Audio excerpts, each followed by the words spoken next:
देखिए, हमारा भारतीय पत्रकारिता काउंसिल पत्रकारों के हित की बात करता है, उनकी सुरक्षा के लिए बात करता है। हम पत्रकारों के हित के लिए सरकार से उनके सुरक्षा प्रोटेक्शन बिल की मांग करेंगे। जंतर मंतर पे हमारी तैयारी चल रही है। हम बहुत जल्दी ही जंतर मंतर पे हम धरना प्रदर्शन करेंगे पत्रकारों की सुरक्षा को लेकर, और मांग करेंगे कि सरकार इसमें एक बिल लाए, पत्रकार सुरक्षा जो एक्ट बिल है उसको लाया जाए और पत्रकारों की सुरक्षा के लिए। तो ये बहुत जल्दी हम जंतर मंतर पे उतरने वाले हैं और सरकार से मांग भी करेंगे, हम ज्ञापन भी देंगे उनको।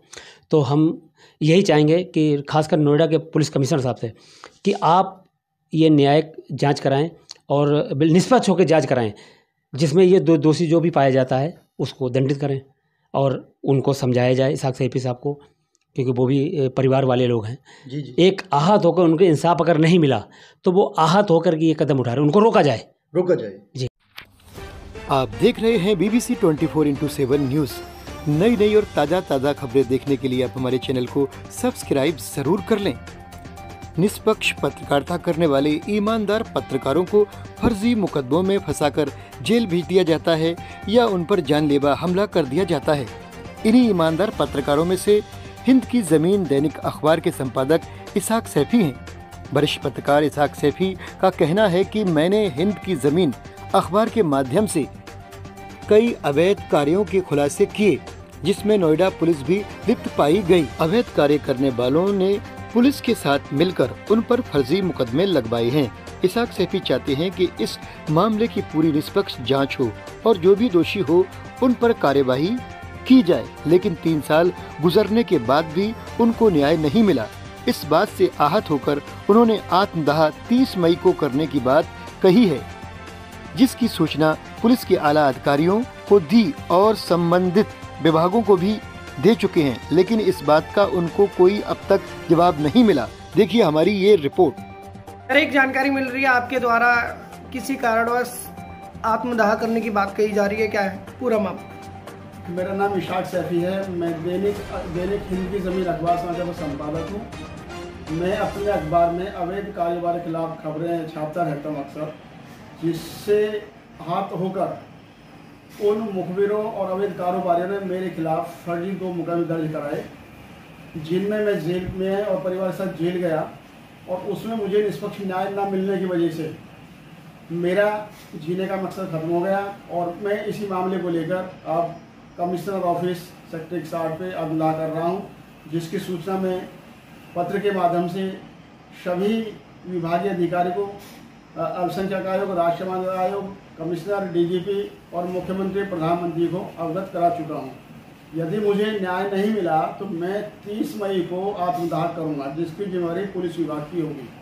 ये सर मामला आपके विरुद्ध, आपके परिवार के विरुद्ध जो दर्ज हुआ था, जो आप बता रहे हैं कि फर्जी जो मुकदमा दर्ज हुआ था, कब हुआ था?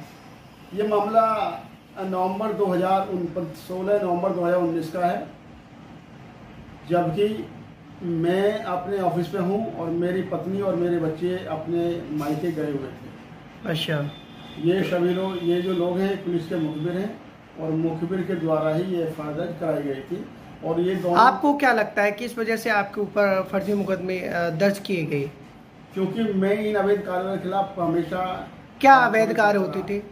ये लोग चैन छीनना, मोबाइल छीनना, गांजा, चर्च वगैरह का अवैध कारोबार करते हैं। कौन करते थे? स्थानीय पुलिस की मिलभगत से होता है और इन पे आज तक कोई मुकदमा दर्ज नहीं हुआ। क्या नाम है जो इस तरीके के अवैध कार्य करते थे? शफीक है, आदिल है, आकिब है, सोनू है, जिनका एक वीडियो वायरल हो रहा है अवैध हथियार लहराते हुए भी, जिसका ट्वीट भी किया गया, लेकिन अभी तक पुलिस प्रशासन उस पर कार्रवाई नहीं करा। अब आप क्या मांग करते हैं? हमारी मांग ये है कि इन मुकदमों की निष्पक्ष जांच हो। और इस मुकदमे में 4 IO नियुक्त किए गए थे, जिनमें तीसरा नंबर का IO था रंजीत सिंह। वो 20 लाख की रिश्वत लेने के आरोप में सस्पेंड है और फरार चल रहा है।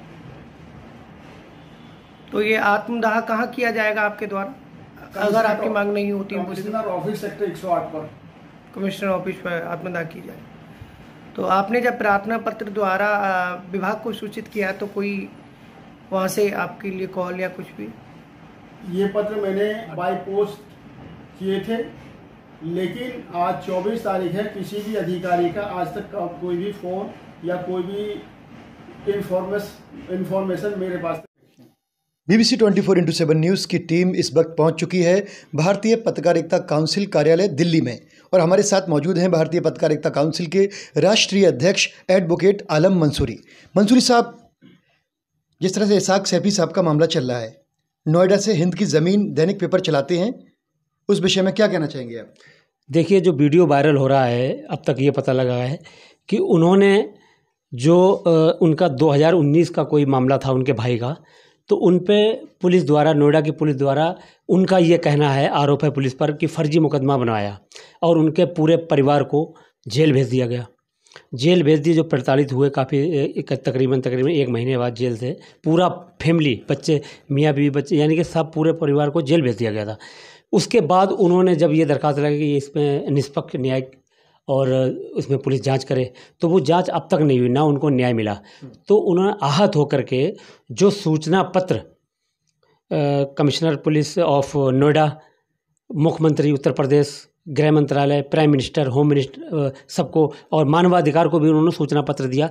30 तारीख का उन्होंने टाइम दिया, 30 मई का जो चल रही है। तो ये 30 तारीख का जब टाइम दिया है, नज़दीक ही है 30 तारीख तो, लेकिन अब तक कोई मतलब सुनवाई उधर से नहीं हो रही है, नहीं कोई खबर आ रही है किस तरह से। तो ये तमाम जगह जो उनके शिकायत पत्र पहुँचे हैं, तो कि ये इंतज़ार कर रहे हैं कि एक ईमानदार इंसान आत्मदेह करे तब वहाँ जाकर वो सुनवाई करेंगे। देखिए, देश का बहुत दुर्भाग्य है, जिस तरीके की सच्ची पत्रकारिता करने पर या तो पत्रकार को जेल की सलाखों के पीछे भेज दिया जाता है या फिर उसको मौत के घाट उतार दिया जाता है, तो उनको अपने काम करने से रोका जाता है। तो ये बहुत ही देश किस ओर जा रहा है, ये कुछ लोग किस ओर ले जा रहे देश को। तो मैं ये भी सरकार से मांग करता हूँ कि पत्रकार प्रोटेक्शन बिल लाया जाए, जो पत्रकार की सुरक्षा के लिए हो, उनको निष्पक्ष काम करने दिया जाए, बिल्कुल आज़ादी के साथ वो अपनी बात, जनता की बात कह सकें और बिल्कुल एकदम निडर होकर के अपना काम करें और बिल्कुल खुलासा करके वो हर चीज़ को दिखा सकें, उनको अपना काम करने दिया जाए। जिस तरीके से ये बात सामने आई है कि निष्पक्ष जांच नहीं हुई, उसमें कई मामले, उन्होंने इसाक सैफी साहब का भी कहना है कि कई मामले गठन किए गए हैं, लेकिन अब तक कोई ही 2019 से करीब 34 साल हो चुकी है, उनको अभी कोई रिलीफ नहीं मिला है। तो उन्होंने सीधे तौर पर आहत होकर के, ये मुझे भी पत्रों के द्वारा सूचना मुझे भी मिली है। तो वही जानकारी मैं चाह रहा हूँ, जैसे कि आप एक संगठन चलाते हैं भारतीय पत्रकारिता काउंसिल, उसके आप राष्ट्रीय अध्यक्ष हैं और एडवोकेट भी हैं पेशे से।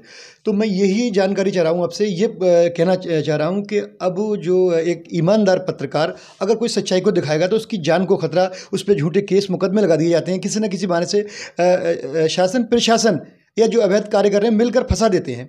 तो इस तरह से सच कैसे दिखाया जाएगा और आप क्या करेंगे इसाक सैफी जी के बारे में, जिस तरह से उन्होंने आत्महत्या की बात? देखिए, सबसे पहले मैं प्रधानमंत्री, गृह मंत्री से और यूपी के मुख्यमंत्री से अपील करूंगा कि इस पूरे मामले को संज्ञान में लें, जिससे उस परिवार की जान का, उसका न्याय जाँच कराई जाए, तो उसको इंसाफ मिले पूरी तरीके से और वो, उसका परिवार भी सुरक्षित रहे कि वो सच दिखा रहा था। तो उसने कोई ऐसा कोई काम तो किया नहीं था कि जो है ना, जिस तरीके से कोई गलत काम किया हो तो उसको उठा के जेल में डाल दिया। उसने निष्पक्ष जो खबर चलाई, कई खुलासे किए उसने, उन्हीं अपराधियों ने मिलकर पुलिस के साथ उस पर मुकदमे दर्ज करा दिए। पुलिस को उस पर जांच करनी चाहिए थी। अभी भी जिस तरीके से उसने अपनी पत्र द्वारा मांग की है कि इसमें जाँच कराई जाए, तो उसमें जाँच करानी चाहिए, नोएडा पुलिस को जाँच करनी चाहिए उसमें।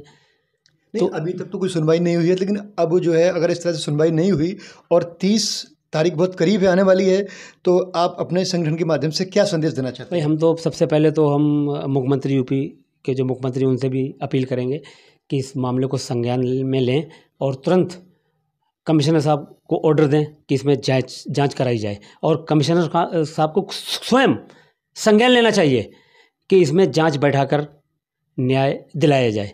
अगर दोषी पत्रकार दोषी पाए तो उसके लिए कानून है, वो पीछे नहीं है, और इसमें जो पुलिसकर्मी या जो अपराधी हैं उनको दंडित किया जाना चाहिए। ये मेरा साफ तौर से कहना है। देखिए, हमारा भारतीय पत्रकारिता काउंसिल पत्रकारों के हित की बात करता है, उनकी सुरक्षा के लिए बात करता है। हम पत्रकारों के हित के लिए सरकार से उनके सुरक्षा प्रोटेक्शन बिल की मांग करेंगे। जंतर मंतर पे हमारी तैयारी चल रही है, हम बहुत जल्दी ही जंतर मंतर पे हम धरना प्रदर्शन करेंगे पत्रकारों की सुरक्षा को लेकर, और मांग करेंगे कि सरकार इसमें एक बिल लाए, पत्रकार सुरक्षा जो एक्ट बिल है उसको लाया जाए और पत्रकारों की सुरक्षा के लिए। तो ये बहुत जल्दी हम जंतर मंतर पे उतरने वाले हैं और सरकार से मांग भी करेंगे, हम ज्ञापन भी देंगे उनको। तो हम यही चाहेंगे कि खासकर नोएडा के पुलिस कमिश्नर साहब से कि आप ये न्यायिक जांच कराएं और निष्पक्ष होकर जांच कराएं, जिसमें ये दोषी जो भी पाया जाता है उसको दंडित करें और उनको समझाया जाए, इसहाक सैफी साहब को, क्योंकि वो भी परिवार वाले लोग हैं। जी। एक आहत होकर उनको इंसाफ अगर नहीं मिला तो वो आहत होकर के ये कदम उठा रहे, उनको रोका जाए।